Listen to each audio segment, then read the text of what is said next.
안녕하세요. 우리가 사랑이라고 믿는 것 시네테코 오신 여러분 환영합니다. 오늘 같이 이야기 나눌 이은선 기자라고 합니다. 만나서 반갑습니다. 네, 안녕하세요. 저는 시 쓰는 김소연이라고 합니다. 좋은 영화로 좋은 이야기 나누도록 하겠습니다. 감사합니다. 본격적으로 시작하기 전에 한 가지 공지사항을 드리겠습니다. 관객석으로 마이크를 돌릴 수가 없는 시기이다 보니까 오픈 카카오 채팅방으로 여러분 영화 어떻게 보셨는지, 그리고 혹시 같이 이야기 나누시고 싶은 점이 있으신지 남겨주시면 되는데요. 카카오톡 그 어플을 여셔서 채팅 화면에 들어가시면 그 위에 뭐 돋보기 아이콘도 있고 말풍선이 플러스된 아이콘도 있고 여러 가지가 보이실 거예요. 거기에서 그 말풍선이 플러스된 아이콘을 누르시면 오픈 채팅이라고 나오는데요. 그 오픈 채팅에 우리가 사랑이라고 믿는 것을 띄어쓰기 없이 검색하시면 오늘의 오픈 채팅방으로 들어오실 수 있습니다. 화면에 QR코드가 오늘 없어서 그 수동으로 다 검색을 하셔가지고 들어오셔야 되는 점 양해 부탁드리고요. 다시 한번 말씀드리면 채팅창에서 말풍선에 플러스 표시가 있는 걸 클릭하시고 검색에 우리가 사랑이라고 믿는 것을 누르시면 오늘의 오픈 채팅방으로 들어오실 수 있습니다. 네, 지금 들어오고 계세요. 여기 영화 어떻게 보셨는지, 그리고 같이 좀 이야기 나누고 싶으신 점들 남겨주시면 저희가 오늘 토크 중간에 여러분의 의견도 같이 수렴을 해서 이야기를 나눠보도록 하겠습니다. 일단 영화 어떻게 보셨나요? 간략하게 먼저 그 얘기부터 시작할까요? 네, 저는 영화 묘하게 평범하고 묘하게 특별한 지점이 아주 좋아가지고 한 2번 정도 봤습니다. 묘하게 평범하다는 점에 또 공감되고 묘하게 독특한 점이 있다는 것에 또 공감이 되는데요. 근데 보통 그 본인이 몸담고 있지 않은 장르라든지 본인이 하고 있지 않은 범위의 무언가를 볼 때는 좀 새로운 자극을 받기를 기대하면서 그 매체든 무엇이든 대할 때가 있잖아요. 네. 그냥 시를 모르는 입장을 생각하기에 시는 좀 항상 좀 함축을 하는 언어들이 필요하고, 영화는 아주 작은 것들도 다 세세하게 비주얼로 구현하고 말로 구현하고 이런다는 점에서 완전히 좀 다른 세계처럼 느껴질 때가 있거든요. 그래서 평소 영화를 보실 때는 좀 어떤 영감들을 기대하시는지도 궁금하고요. 사실 그 시가 영화만큼 스토리텔링에 의존은 안 해도 영화만큼이나 이미지를 사랑해요. 그래서 시 속에 시인은 자기가 대신 말해줄 만한 이미지들을 선명하게 담으려고 꽤나 노력도 많이 하고 그걸 담기 위해서 관찰하고 그러거든요. 나름 로케이션 같은 것도 하는 거죠. 그런 의미에서 저도 영화를 보면 이미지를 되게 중요하게 생각하면서 보는 것 같아요. 특히 뭐 풍경이나 이런 것만이 아니라 뭐 감독이 사람의 표정을 담을 때 어떻게 하나, 유독 왜 저 신체 저 부위를 손짓이나 뭐 그런 것들을 클로즈업 하는지 이런 것들을 좀 보면서 저렇게 하면 어떤 정서를 건드리는구나 이런 걸 영화를 통해서 많이 배우죠. 어떤 장면에서 그런 인상을 받으셨는지 좀 구체적인 장면에 대한 이야기는 차차 나누도록 하고요. 이 작품은 영화로 만들어지기 이전에 연극으로 먼저 공개가 된 작품입니다. 어딘가 좀 연극적인 세팅이구나, 어딘가 좀 연극적인 색채가 있구나라고 많이들 생각하셨다면 그것이 정답이고요. 윌리엄 니콜슨 감독이 1999년에, 이것도 시기가 꽤 됐죠. 1999년이니까 20년 이상이 된 미국인데, 모스크바에서의 후퇴라는 제목을 달아서 부모님의 별거 상황에 영향을 받은 자신의 이야기를, 자전적인 이야기를 말하자면 반영을 해서 만든 연극이었고요. 이 연극이 토니상에서 언급이 될 정도로 굉장히 작품성과 흥행 양쪽에서 다 인정을 받았던 작품이에요. 감독이 처음에 그 각본을 쓰고 본인의 부모에게 대본을 보여줬다고 합니다. 별거 상태이셨겠죠? 그때 어머니는 대본이 너무 지루하지 않니? 라고 이야기를 하셨다고 하고, 아버지는 유일하게 그 개가 나오는 대목에 대해서 짧게 언급을 하셨다고 하는데, 그 공연이 되고 나서 아버지는 여전히 과묵한 입장을 유지하고 어머니는 내 트라우마가 살아났다, 상처에 소금이 뿌려졌다 이런 식의 표현을 감독에게 전했다고도 네 들리죠. 그래서 애초에 연극으로 공개된 작품인 만큼 이게 각본의 어떤 감이라든지 결이라든지 이런 것도 굉장히 예민하게 감지가 되는 작품이긴 한데 혹시 이게 좋은 스토리텔링이구나, 좋은 각본이구나라고 느끼셨다면 그 이유가 있을까요? 저는 이 영화를 보면서 당연히 그러니까 포스터만 봤을 때는 당연히 저 맘대로 아네트 베닝이 주인공이다 생각했어요. 영화를 보니까 에드워드가 주인공일 수 있겠다 생각했고 엔딩까지 다 보고 나니까 아들이 주인공이구나 이렇게 생각할 수 있었던 어떤 그 세 사람이 다 그러니까 누구 한쪽에 치우치지 않는 분배된 그 감독의 시선이 저는 가장 탁월한 부분이었다고 생각하고요. 이게 사실 우리가 문학 작품도 그 한 개인의 서사를 무지 소중하게 다루거든요. 그러니까 아무리 평범해 보이고 그런 사람도 되게 가만히 관찰하고 쫓아가면 그 기묘하고 그 특별한 면이 있다라는 사실을 그걸 문학이 계속 이제 문학의 역사상 계속 말하고 있는 거죠. 그래서 인간의 개별성에 대해서 굉장히 천착하는 그런 장르인데 그런 면에서 영화도 이런 시나리오도 그렇죠. 근데 특히 저는 사실 이게 에드워드가 그 여자가 생기는 거잖아요. 근데 그 참 지탄받기 딱 좋은 그런 경우인데 그렇게 함부로 지탄할 수 없게 장치를 여러 부분에서 만들어 놨더라고요. 그 처음에 시작할 부분에 한 대 맞고 그리고 나중에는 에드워드에게만 그 과거의 서사를 부여하기도 하더라고요. 아들 앞에서 엄마를 처음 만났을 때의 그 해고를 하는 장면 이렇게 되면 우리가 이제 에드워드를 이해하고 좋아할 수밖에 없게 되잖아요. 그러면서 지탄받아 마땅할 수 있겠는 피상적으로 보면 그런 인물에게 그런 식의 할애를 또 하고 그리고 또 상처받은 인물에게는 치유해 나가는 과정을 또 쫓아가고 그 모든 과정들이 사력 있게 균형감 있게 그렇게 연출됐다고 생각됐어요. 방금 말씀하시는 거 들으면서 그 개별성이라는 것에 대해서 생각을 하게 됐는데 보통 우리가 작가든 뭐 감독이든 본인의 자전적인 무언가를 넣어서 이야기를 만든다고 했을 때 아니 이 사람은 왜 이렇게 뭐 개인적인 얘기를 하는 거야? 뭐 자기 일기장이나 쓰지 이런 생각하지 않잖아요. 그런데 항상 내 이야기가 어떤 스토리텔링이 된다고 생각하면 이게 굉장히 가치 없게 느껴지는 경우들이 있거든요. 아, 뭐 남들 다 겪는 일인데 뭐 이게 영화가 되겠어? 이게 스토리텔링이 되겠어?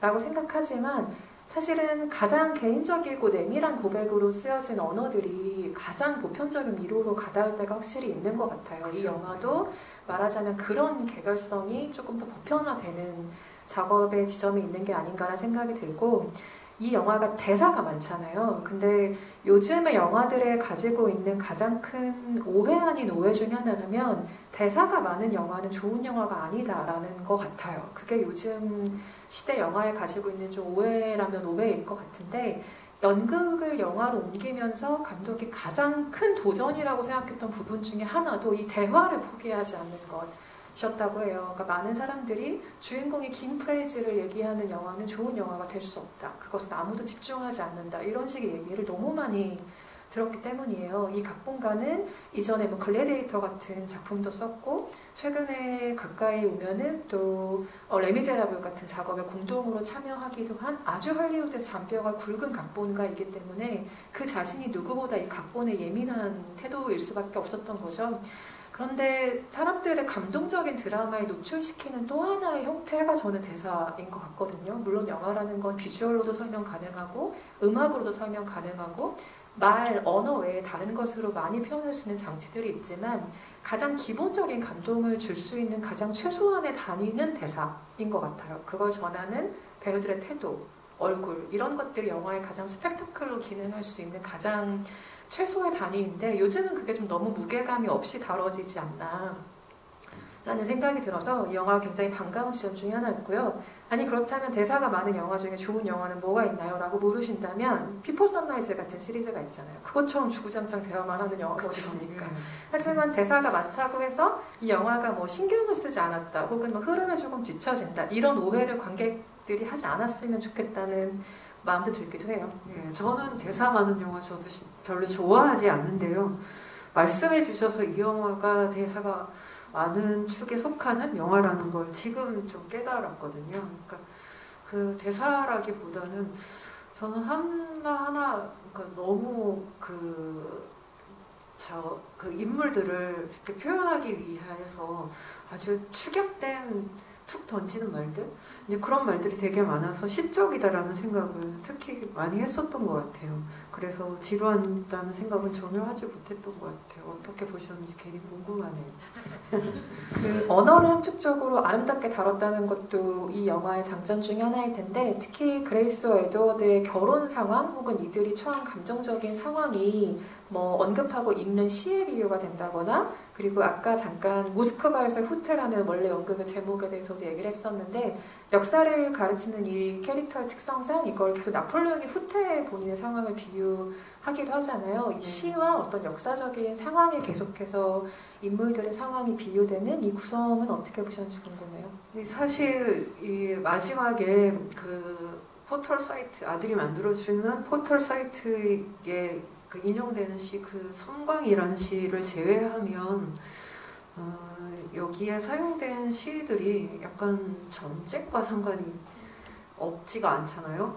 그게 저는 참 재밌는 대목이라고 생각해요. 시와 전쟁은 어쩐지 참 서로 위화감이 있는 그런 두 개념인데 그런데 이 사람이 시를 그러니까 이 작중 인물들이 시를 이야기하는데 전쟁에 가까운 시들 그 속에서 뭐 죽음에 임박한 사람이 조금 자기를 누르면서 이제 초탈하려고 할 때 그럴 때라든가 뭐 그런 정서들을 담은 그런 시들을 인용을 하더라고요. 그래서 어떻게 생각하면은 거의 극한 직업이 결혼 생활인가? 전쟁에 육박하는 좀 그런 생각도 농담처럼 들었고요. 그리고 또 그레이스하고 에드워드가 그러니까 서로 좀 애호하는 시가 많이 다르구나 하는 생각도 또 들면서 이 둘의 차이를 설명하지 않고 그냥 단박에 보여주는데 그 이상이 없겠구나 했어요. 그러니까 그레이스 같은 경우에는 그 인용하는 시를 보면은 나는 모든 걸 균형 잡아보고 모든 걸 염두에 두었다. 이런 식으로 시작해서 이러한 죽음과 균형을 맞춰보면 하고 끝나는 그 예이츠의 시를 인용을 한단 말이죠. 그러니까 어떤 상황에서도 그러니까 균형 감각을 좀 믿는 그런 경우에 그러면서 견디려는 쪽이라면 에드워드는 누가 돌을 맞을 것인가 이런 식의 질문을 하잖아요. 그런 걸로 봤을 때 생존에서 뭔가 살아남아야 한다 그런 의식이 좀 더 강렬했었던 것 같고요. 그런 캐릭터를 설명하는데 말로 하면 그거 너무 구질구질한 느낌이 드는데 시가 그걸 대신해줘서 좀 우아하게 그것을 극복했다는 생각이 들더라고요.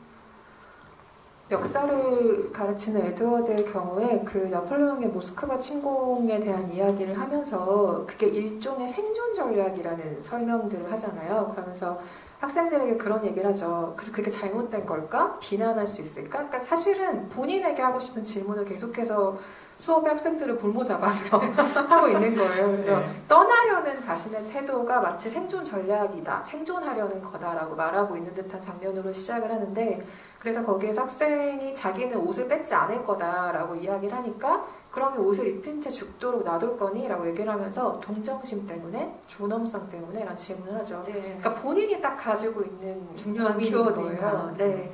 그러면서 아무도 뒤돌아보지 않았다. Nobody looked back이라는 단어를 얘기를 하면서 집으로 들어가는데 이게 왜 중요하냐면 제목으로 쓰일 만큼 그러니까 모스크바에서의 후퇴라는 연극 제목으로 애초에 쓰일 만큼 이게 에드워드의 상황에 가장 근접한 본인의 상황을 아주 잘 대입할 수 있는 역사적인 상황이었을 거고 그때 아무도 뒤돌아보지 않았고 약한 자들을 버렸기 때문에 강한 자들이 살아남았고 잔인하게 들리겠지만 모두 죽는 것보단 그게 낫지 않은가라는 나레이션이 후에 나오죠. 그래서 이 모든 것을 함축하는 안젤라의 대사가 한 번 더 나오죠. 네. 원래는 불행한 사람이 세 셋이었는데 명이었는데 이제는 하나다. 네. 이게 병사들의 옷을 벗기고 살아남은 상황과 뭐가 다릅니까? 그래서 이런 어떤 함축적인 언어들을 계속해서 이 인물들의 상황에 대입하게 만드는 게 이 영화의 매력 중에 하나인데요. 어쨌든 결국 여기 있는 사람들은 선택을 했고 그 선택으로 인해서 절대 이전과 같은 삶을 살 수가 없겠죠. 이 세 명의 주인공 모두가. 그리고 자신의 행동에 대한 결과를 안고서 살아가야 할 거예요. 그게 시와 역사가 주는 어떤 교훈 같은 것이기도 하죠. 언어를 읽었을 때는 그 전으로 다신 돌아갈 수 없고 그 단어가 내 것이 됐을 때 역시 나는 그 전과 같은 사람이 될 수 없죠. 역사적인 선택도 마찬가지예요. 나폴레옹은 침공하기 이전의 자신으로 절대로 돌아갈 수 없었을 겁니다. 그 모든 상황들이 인물들의 상황과 잘 조응하고 있는 영화인 것 같고요. 영화를 보면서 사실 저는 머릿속에 떠오른 시가 없었는데 시의 문외한의 관계로 영화에 언급되지 않았던 시 중에서 혹시 생각나시는 시가 있었는지도 궁금하네요. 아, 네. 제가 이 영화를 보면서 뭔가 시를 인용하고 있는데 전쟁에 관한 시를 인용하는구나. 그래 어딘가 닮았을 수도 있겠어? 라고 생각하면서 문득 제가 쓴 시가 생각이 났어요. 제가 사랑에 대해 시를 자주 쓰는 편인데 근데 아주 어떤 출판사가 저한테 그 사랑에 관한 시를 주문을 해서 제가 써서 이제 원고를 드린 적이 있는데 그래서 사랑에 관한 키워드로만 모인 시집을 이제 여러 명의 시인들이 참여해서 출간을 한 적이 있어요. 그때 뭔가 왜 사랑에 관한 시를 모아서 출간을 하면 사람들이 막 달달해하면서 많이 사올 것 같고 그런 마음으로 출판사가 이런 기획을 했을까 하는 생각을 하니까 어쩐지 좀 씁쓸한 마음이 생겨서 뭔가 그 요청에 응하지만 내가 겪은 어떤 리얼리티로 사랑의 달콤함이 하나도 없는 그런 시를 써봐야겠다 이런 생각이 들어서 쓴 시예요. 근데 쓰고 나서 제목을 붙일 때 저도 모르게 제목을 격전지라고 붙였어요.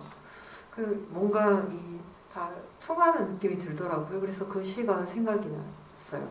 시를 낭독을 부탁드릴 건데 그 전에 네. 격전지라는 제목을 받았던 편집자의 첫 반응이 어땠을지가 너무 궁금한데요. 사랑에 대한 시를 주문했는데 시인이 나에게 격전지라는 제목의 네. 글을 보내왔다.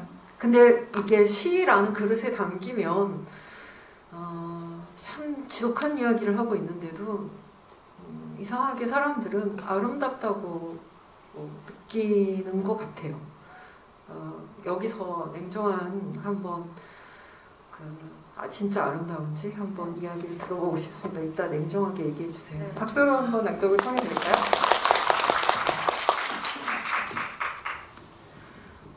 저의 시집 수학자의 아침에 수록된 시고요. 한번 낭독해 보도록 하겠습니다. 할 수 있는 싸움을 모두 겪은 연인의 무릎에선 알 수 없는 비린내가 풍겨요. 알아서는 안 되는 짐승의 비린내가 풍겨요. 무서워 라고 말하려다 무사해 라고 하지요. 숟갈을 부딪히며 밥을 비빌 때 살아온 날들이 빨갛게 뒤섞이고 있어요. 서로의 미래가 서로의 뒷덜미에서 창끝처럼 날카롭게 반짝여요. 아슬아슬해 라고 말하려다 아름다워 라고 하지요. 한 사람에게 한 사람이 초라해질 때 두 사람이 더디게 몸을 바꾸며 묵직한 오후를 지나가고 있어요. 할 수 있는 고백을 모두 나눈 연인의 두 눈엔 알 수 없는 참혹이 한 글자씩 새겨져요. 알아서는 안 되는 참혹을 매혹으로 대비추는 서로의 눈빛은 풍상 아니면 풍경. 이제 당신은 나의 유일무이한 악몽이 되어간다고 말하려다 설거지를 하러 가지요. 향후 고래가 수돗물에서 흘러 들어와요. 심해에 손끝을 담그고 푸른 핏줄에 갇힌 붉은 피에 대해 생각하지요. 풀린다는 것과 물든다는 것에 대해 생각하지요. 저녁이 낭자해져요. 할 수 있는 사랑을 모두 끝낸 연인의 방에는 낯선 식물들이 천장까지 닿고 있어요. 알 수 없는 음산한 향기를 풍겨요. 알아서는 안 될 거대한 열매들의 고름 같은 과즙이 흘러내려요. 맙소사라고 말하려다 사랑스러워라고 하지요.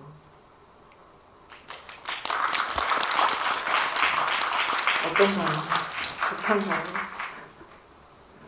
이러려고 하다가 저렇지요라는 표현이 굉장히 많은데 그게 정확한 심정인 것 같아요.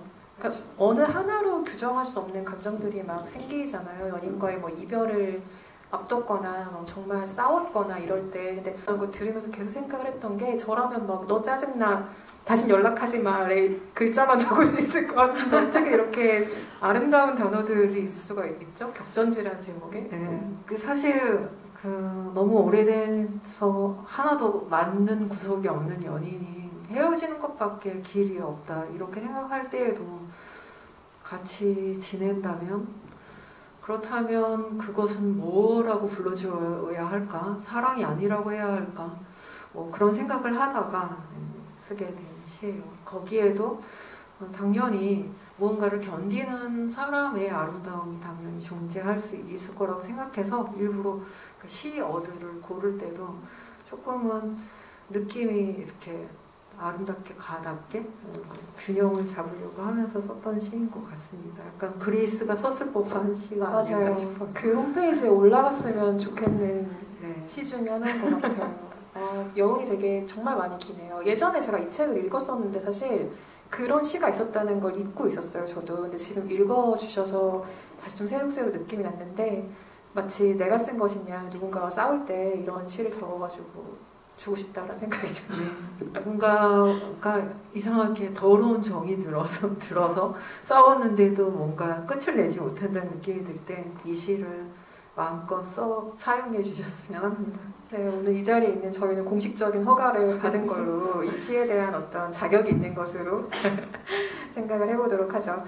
주인공이 3명이에요. 아까 말씀하셨던 것처럼 그레이스의 시각을 따라가는 영화인가? 라고 생각했다가 아닌가? 남편인가? 아닌가? 자식인가? 이렇게 계속 좀 시각을 옮겨가게 되는 영화인데 물론 각자 이입한 대상들이 조금씩 다르셨을 거예요. 혹은 이 세 인물과 좀 동떨어져서 계속해서 좀 객관적인 태도로 이 영화와 상황을 바라보신 분들도 계셨겠죠? 시인님의 경우는 어떠셨어요? 저는 어쨌든 영화 자체가 제이미에 의해서 제이미의 시선으로 바라봐진 것 같아서 제가 에드워드나 그레이스의 입장이라기보다 제이미의 입장이 되어서 좀 봤었던 것 같고요. 그러면서 참 아들 노릇하기 힘드네. 저 아들은 무슨 죄가 있나. 안타까운 마음이 되게 컸고요. 그리고 아들이 가지고 있는 그 묘하게 성격적인 스스로 한계라고 느끼는 어떤 그런 개성들 그런 것들도 저하고 좀 닮은 것 같기도 하고요. 그랬고 또 한편으로는 그레이스가 왜 에드워드를 사랑하게 되었을까 처음에 젊었을 때 그 부분이 수수께끼로 남기 때문에 그거에 대한 궁금증에 대해서 혼자 많은 상상을 하게 되더라고요. 여러 가지로 헤아려 보고 알 것도 같기도 하고요. 그러니까 어떤 순간에 만났는지 이제 에드워드 입장에서 이제 들은 게 있으니까 그랬을 때 그런 순간에 한 남자를 사랑할 수 있는 사람이라면 그 점에서도 나하고 닮았구나 하는 생각도 들기도 했습니다. 저는 약간 개인적인 얘기를 하자면 제가 형제가 없어요. 네. 그래서 제가 부모님이 싸우실 때마다 느끼는 아주 정확한 감정이 영화에 다 들어있거든요. 그래서 보는 게 저는 굉장히 괴로웠는데 어쨌든 캐릭터를 소개하는 방식이 아주 탁월한 영화겠구나라는 짐작을 하게 된 건 저는 처음 영화의 인물들이 등장하는 순간이었어요. 말하자면 에드워드와 그레이스가 처음 소개되는 장면에서 이 영화 캐릭터는 되게 잘 소개하겠는데 라고 느꼈던 게 두 사람이 처음 소개되는 그 장면에서 엄청나게 묘한 긴장이 있거든요. 그 상황을 잠깐 떠올려 보면 남편이 집에 들어오죠. 근데 남편이 수없이 그 누구도 돌아보지 않았다라는 말을 연습하고 들어오는 걸 아내는 당연히 모르는 상황이에요. 근데 그때 들어오는 남편한테 오늘은 어땠어? 라고 물어보고 남편이 어땠어 어땠어 라고 얘기할 때 그레이스가 그런 얘기를 하죠. 당신은 어땠어 그레이스? 그러니까 이 말은 괄호 열고 나한테 좀 물어보지 그래 라는 거잖아요. 그러면 남편은 또 하면서 자기가 마실 차를 내리고 있죠. 그런데 또 자기 차를 책상에 놓고 앉자마자 나도 차 좀 줄래? 라고 아내가 얘기해요. 그 말인즉슨 아내는 자기 것도 갖다 주길 바랬지만 차를 내릴 때 그 얘기를 하면 그게 잔소리가 될까봐 그냥 안 했던 거예요. 알아서 해주겠거니. 그런데 이 남자는 하지 않은 거죠. 왜냐하면 이미 마시고 있으니까 차가 필요 없다고 생각한 걸 거 아니에요. 이 미묘한 갭 동안 29년이 시간이 흘렀겠구나라는 생각이 그 장면 하나에서 다 보이는 거죠. 그래서 이 캐릭터를 소개하는 방식에서도 이 각본을 쓰는 사람의 내공이라는 게 정말 쫀쫀하게 느껴지는 장면이라는 생각을 했던 것 같고 저는 그레이스의 캐릭터가 되게 모순적인 사람이라서 좋았어요.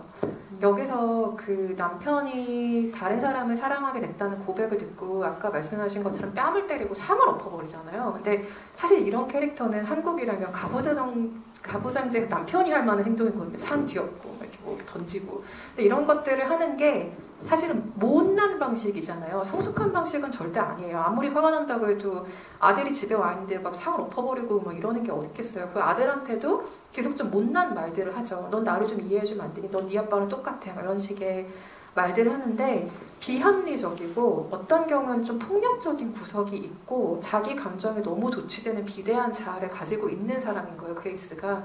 이런 캐릭터의 감정을 따라갈 수 있는 것이 허락되는 것. 여성 캐릭터에게 그렇게 좀 못난 감정을 허락할 수 있는 영화가 됐다는 것.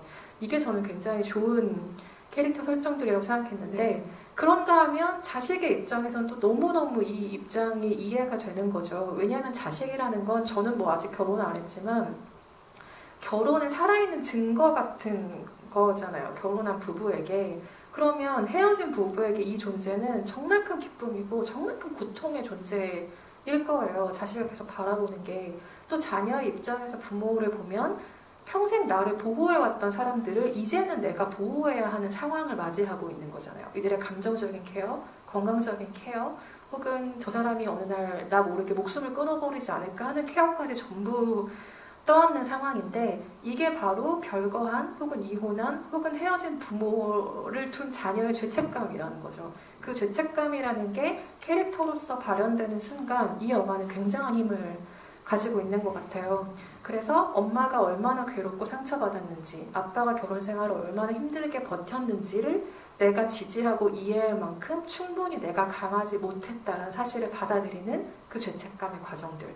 이게 이 영화를 굉장히 특별하게 만든다고 생각하는데 보통 이런 얘기를 가장 잘하는 감독은 노아 바움백이죠. 결혼 이야기를 만들었고 이전에 본인의 청소년 시기를 그린 오징어와 고래를 만들었던 이 사람은 사실은 굉장히 징징된 영화를 만든 거죠. 내가 청소년기에 엄마 아빠가 이혼해서 얼마나 힘들었는지 알아? 이런 식의 이야기를 보통은 만드는데 나이가 들어서 본인의 상황을 반추하면서 인생을 돌아봤을 때는 이런 식의 시선을 가질 수도 있구나. 자식의 입장에서도 이런 이야기가 가능하구나 라는 걸 저는 영화를 보면서 생각하게 된 것 같아요. 네, 저도 이 자식의 연령대가 이 영화에도 묘한 그 고유점 중에 하나여서 그것도 참 좋더라고요. 그 정도 나이가 되면 직업도 있고 내가 다 컸다고 생각하는데 그 부모의 파탄에 의해서 내가 한 번 더 커야 하는구나 라는 걸 알게 된단 말이죠. 저는 그 부분을 다룬 그 영화나 소설이나 뭔가 없었던 것 같다는 생각이 들더라고요. 그 점에서도 좋았고 그리고 저는 사실 저도 그레이스가 뭐 여러 가지 어떻게 생각하면 흠이 많은 성격을 영화 속에서 많이 보여주지만 그레이스가 욕망하는 것들 그게 뭔지 많은 여성들이 이렇게 그레이스한테 이해받고 싶은 장치가 하나도 없는데도 불구하고 다분히 이해할 수 있는 그런 요소들은 많았을 거라고 저는 생각이 되더라고요. 그레이스가 어쩐지 빈 껍데기 같은 그런 단정한 남편과 살면서 그 계속 뭔가 파도에 밀려 나오는 그 조개 껍데기처럼 어딘가로 계속 밀려가는 느낌이 들었을 거고, 단지 너무 멀리 밀려가지 않는 것만 하기 위해서도 헌신을 다했겠구나 하는 생각이 들기도 하고요. 그게 이상하게 공감이 되는 부분이었어요.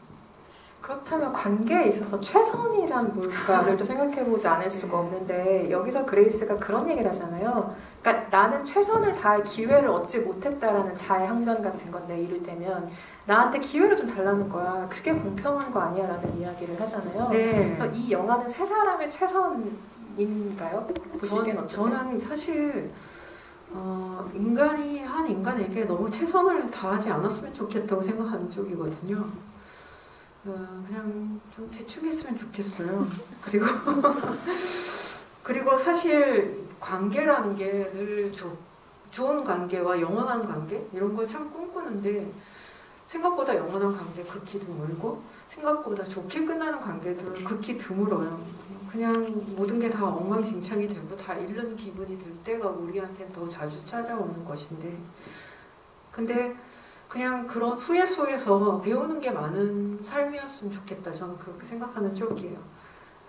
내가 망친 것일 수도 있고 다 망가져도 뭐 어쩔 수 없는 일이고, 그럴 때 뭔가 너 때문에 다 망가졌어 이렇게 생각하는 게 아니라 뭐가 망가뜨리는지 이런 것들을 차분하게 생각하면서 그냥 인간의 한계라도 좀 알았으면 좋겠다, 그런 생각을 하는 편이고요. 그리고 사실 저는 망친 관계가 더 배우는 게 많아서 이상하게 더 연연하는 것 같아요. 마음속에서. 뭐 그게 겉으로 발현된 적은 없지만 이미 망친 관계니까.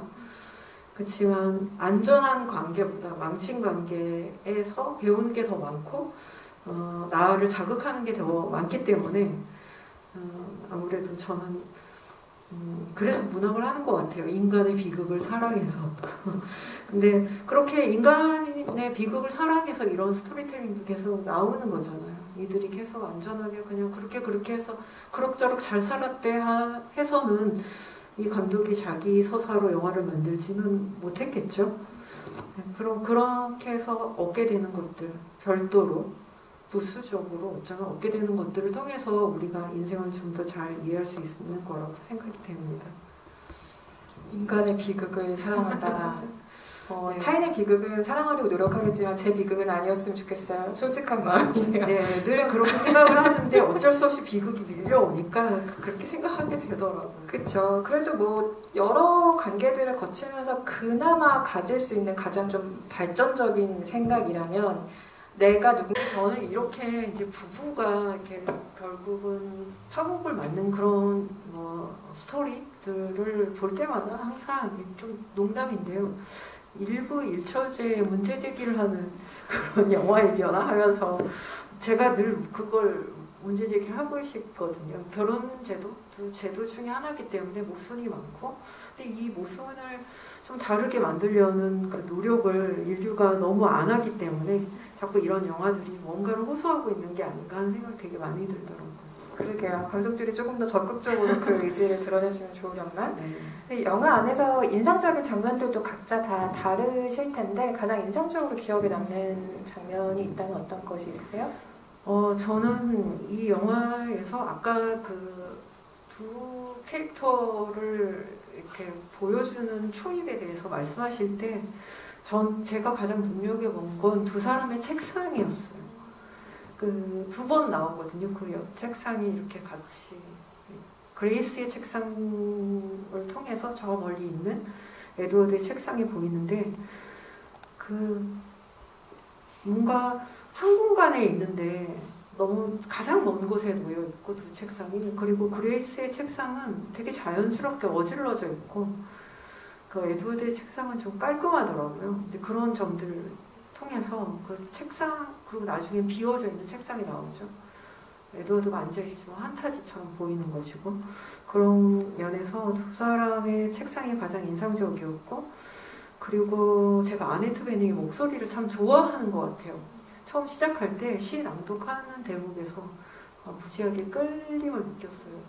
그 배경도 물론 좋았지만 뭐 감독이 공식적으로 한 얘기는 아니지만 캐스팅의 목소리가 진짜 중요한 작품일 수밖에 없었겠죠. 아네트 베닝과 빌 나이가 읽는 어떤 문구들이 어떻게 관객의 마음을 파고들지 않을 수가 있을까 이런 생각도 들기도 하고 저는 이 영화를 볼 때 영화가 포착하는 이 인물들의 뒷모습을 굉장히 눈여겨보게 되더라고요. 이게 결국엔 세 사람의 관계성을 표현하는 방식이고 애초에 아들은 부모의 뒷모습을 볼 필요가 없는 위치였죠. 항상 자기가 앞서 있었고 뒤에서 엄마가 무슨 생각하는지 관심도 없고 누구나가 그렇듯이 하지만 이제는 자기의 인생보다 훨씬 앞서서 탐험해 나가는 그 부모의 뒷모습을 보고 그 부모가 불행해하지 않기를 바라는 나의 어떤 무거운 마음들을 뒤에서 바라봐야 하는 그 관계 자체를 뒷모습으로 표현하기도 하고 어떤 소통의 부재 같은 것들도 뒷모습으로 계속해서 표현을 하는데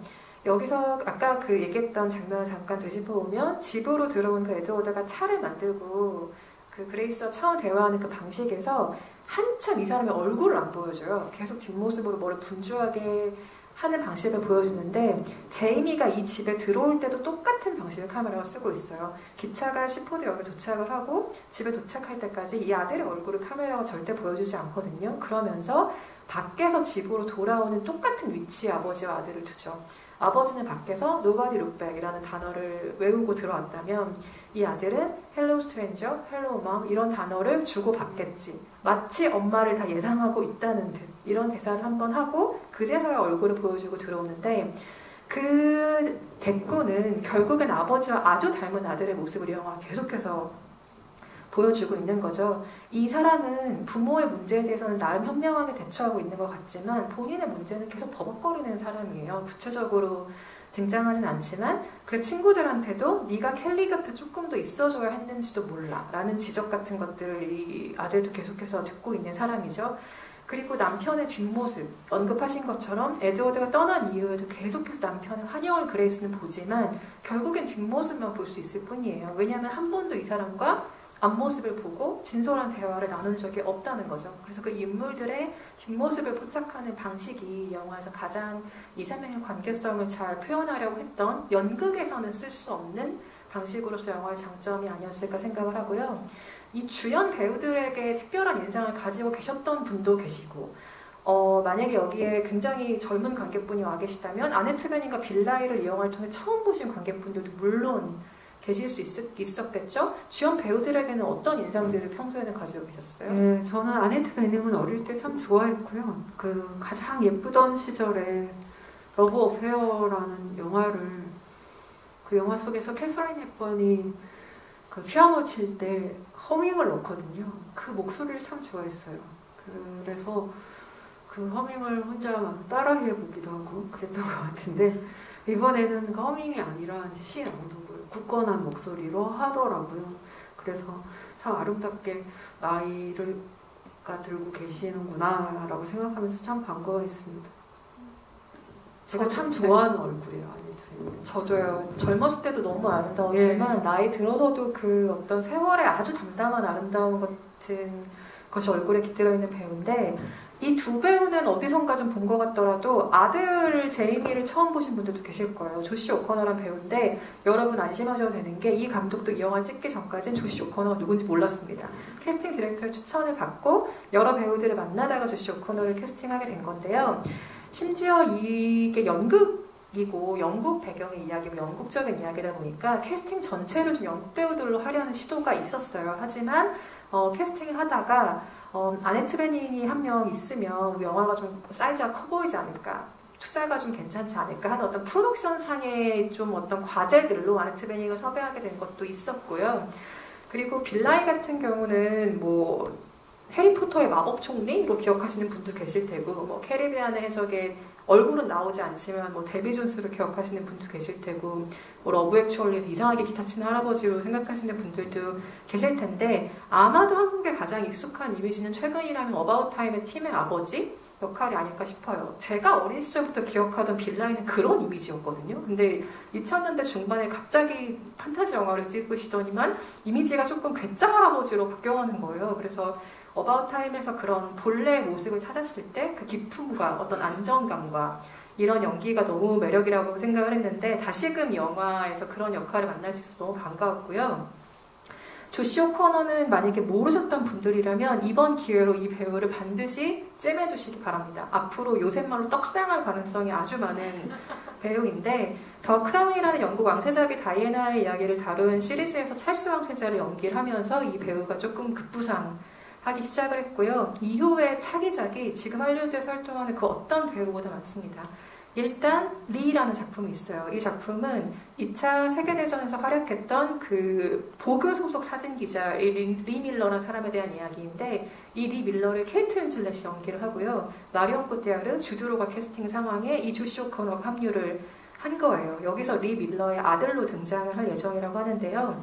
여기서도 어머니가 죽은 이후에 이 어머니의 과거를 알게 되는 아들의 굉장히 충격을 받는 아들의 상황을 연기할 예정이라고 하고요. 지금 또 파울로 소렌티노 감독의 신작에 캐스팅이 됐고 콜미 바이 유어 네임으로 많이들 좋아하시는 루카 구아다니노 감독의 신작의 로맨틱 드라마에도 이미 캐스팅이 된 상황입니다.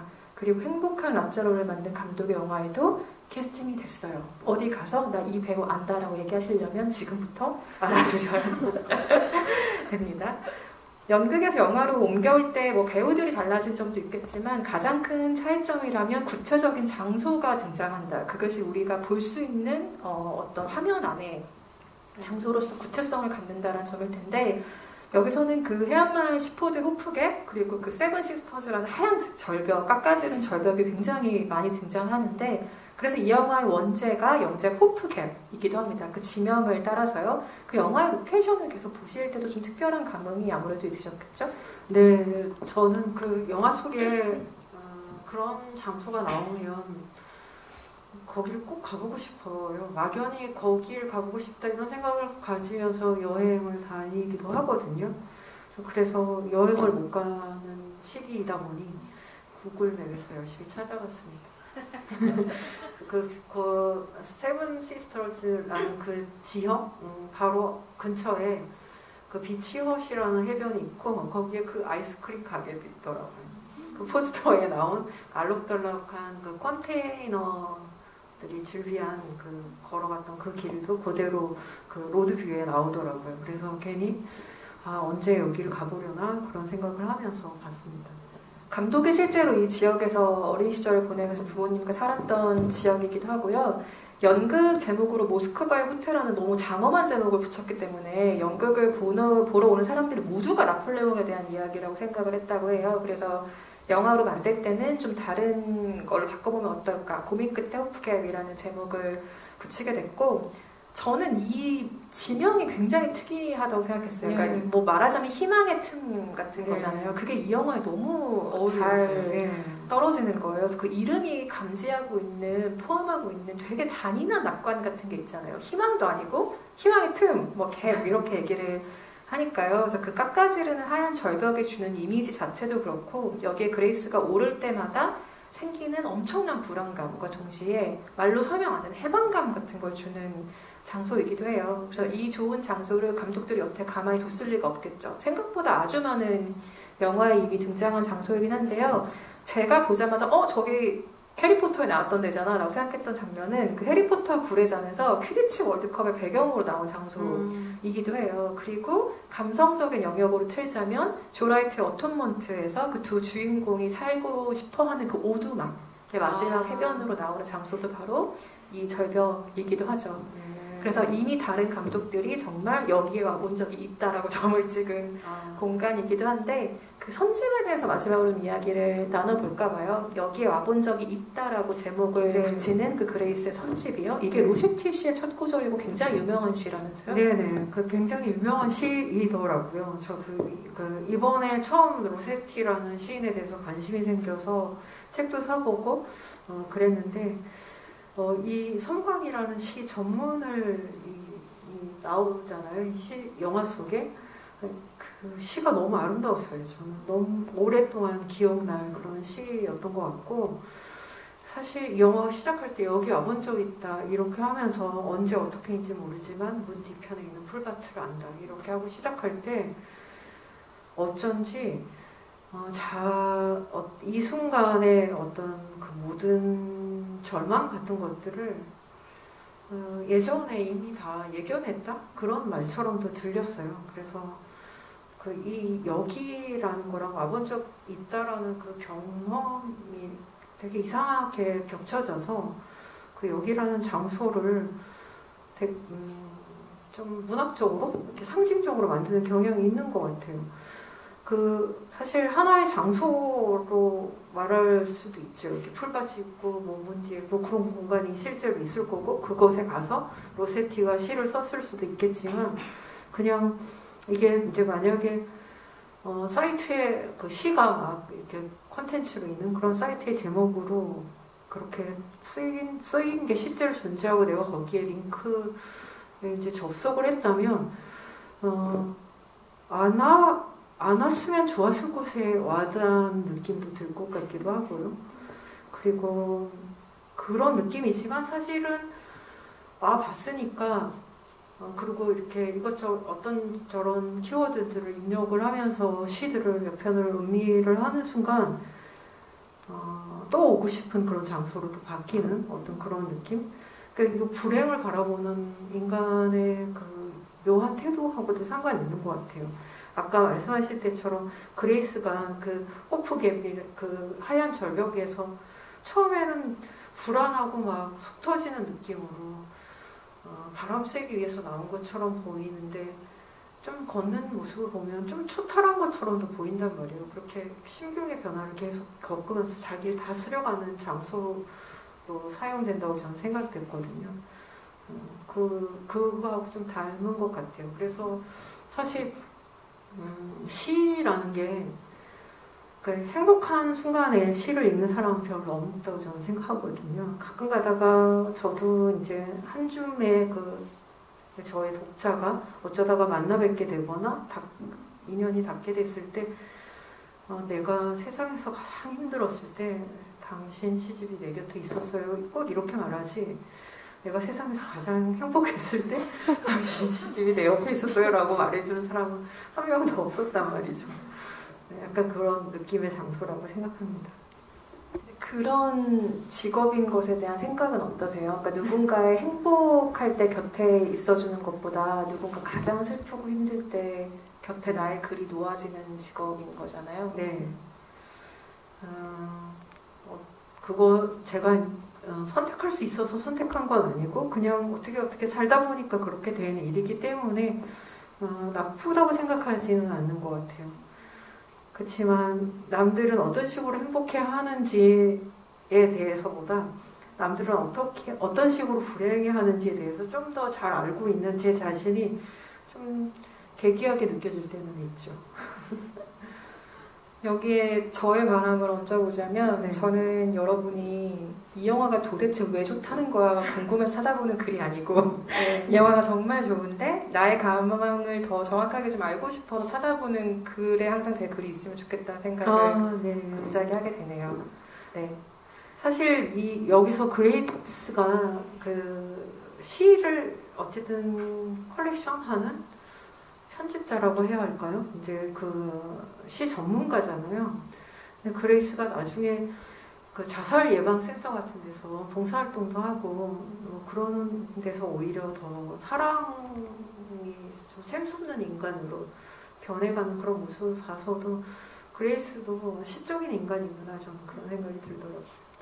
알고 보니 아들이 굉장히 시적인 그죠. 인간이에요. 저는 이 마지막에 나온 아들의 뭐 편지라고 해도 좋고 시라고 해도 좋고 무엇이라 불러도 좋을 그 글이 너무 담담한데 너무 마음을 쥐고 흔드는 구석이 있었어요. 내가 내 부모에게 언젠가 한 번은 말하고 싶었지만 언어로 정리하지 못했던 무언가를 아들이 전해주고 있다는 생각이 들었고 당신들이 영원히 강인하기를 바라고 당신들의 불행을 두려워하는 나를 용서해달라 그리고 나를 놓아달라라는 이게 정말 세상의 모든 자식이 부모에게 하고 싶어하는 내 안에 가장 큰 두려움과 가장 큰 사랑을 담아서 할 수 있는 말이라는 생각이 들었어요. 이 네. 마지막 그 글에 대한 인상도 굉장히 좀 특별하셨을 것 같아요. 네, 저도 사실 예의치의 시기만큼이나 멋진 세상의 모든 자식을 대변해주는 그런 말인 것 같아서 좀 깜짝 놀랐고요. 저가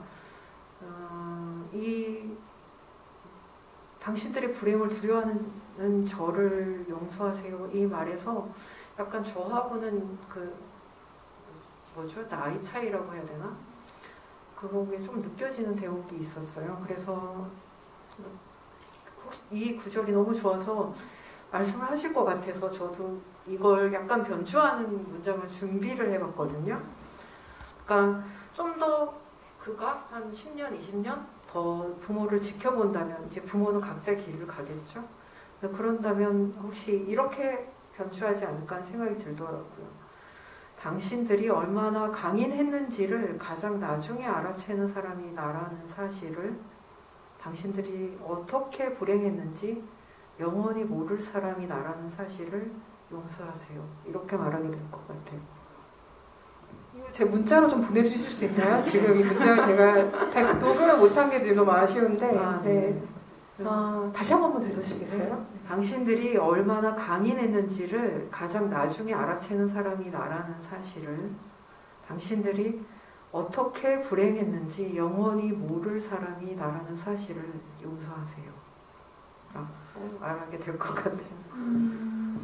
제 힘이라면 꼭 그렇게 말하게 될 것 같아요. 마지막 영화가 보여준 그 모습도 부모보다 앞서서 항상 뒤에 있었던 아들이 바다 끝에 서 있고 바다 쪽으로 쭉 나아가는 카메라 연결로 빠지죠. 그러고 보면 이 영화는 바닷가가 배경이기도 하고 아주 많은 바다의 장면이 등장을 하는데, 그렇게 정말 밀려갔다가 다시 어느 날은 쓸려 들어오기도 하고 나의 마음을 정말 막막하게 만들었다가 탁 트이게 만드는, 그게 정말 삶의 어떤 한 부분이라는 걸 아주 상징적으로 보여주고 있는 장소 선택이었던 것 같아요. 오늘은 채팅방에 질문이라기보다 감상을 나눠주신 분들이 좀 있어서 간략하게 나눠드리고 자리 마무리하려고 하는데요.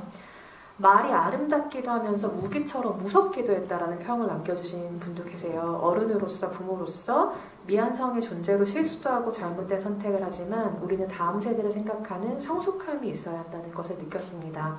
라는 평을 남겨주신 분도 계시고요. 내가 그레이스여도 에드워드여도 제이미여도 답답하고 답 없는 상황 일어나지 않았으면 좋겠지만 일어난다면 나라면 저러지 않을 수 있을까 하는 의문을 가지면서 전혀 지루하지 않게 봤습니다. 라는 생각을 나눠주신 분도 계시고요. 세 사람이 모두 이해되고 몰입됐다라고 하시면서 특히 에드워드가 그레이스에게 상처 주기 싫어하면서 보여주는 그 떨리는 음성과 눈빛이 정말 마음이 같이 아프기도 했다라는 평을 남겨주시기도 했어요. 여기서 그래서 아무도 악인을 고를 수가 없는 영화가 된 것 같아요. 에드워드도 정말 끝까지 떠나긴 했지만 그 모습이 말씀하신 것처럼 무책임한 모습이 아니고 관계에 어쨌든 최선을 다하고 마무리를 하려는 사람의 모습으로 영화가 그려냈다는 것, 역시 좋은 장점이 아닌가 싶습니다. 짧다면 짧고 긴다면 긴 시간 동안 나눠봤는데요. 오늘 이 자리 어떠셨는지 마지막으로 한 말씀 들려주시고 자리 마무리할까요? 같이 목소리도 들으면서 이야기를 나눌 수 있으면 참 좋았겠지만 특히 사랑에 대해서는 모르겠어요. 이런 이야기를 양지에서 자주 나누어야 한다고 저는 좀 우기면서 말하는 편이거든요. 어쨌든 이 세상에 사랑에 대한 서사는 좀 더 다른 결로, 약간 1mm 다른 결로 많이 나올수록 우리는 인간에게 좋다고 생각합니다. 이 영화도 저한테 그런 식으로 어딘가 1mm가 달라서 매우 소중한 그런 영화였어요. 감사합니다. 영화 재밌게 보셨다면 주변에 좋은 입소문 많이 부탁드리고요. 인간의 비극을 사랑합시다. 하지만 여러분은 비극적인 상황에 놓이시지 않길 바랍니다. 조심히 돌아가세요. 감사합니다.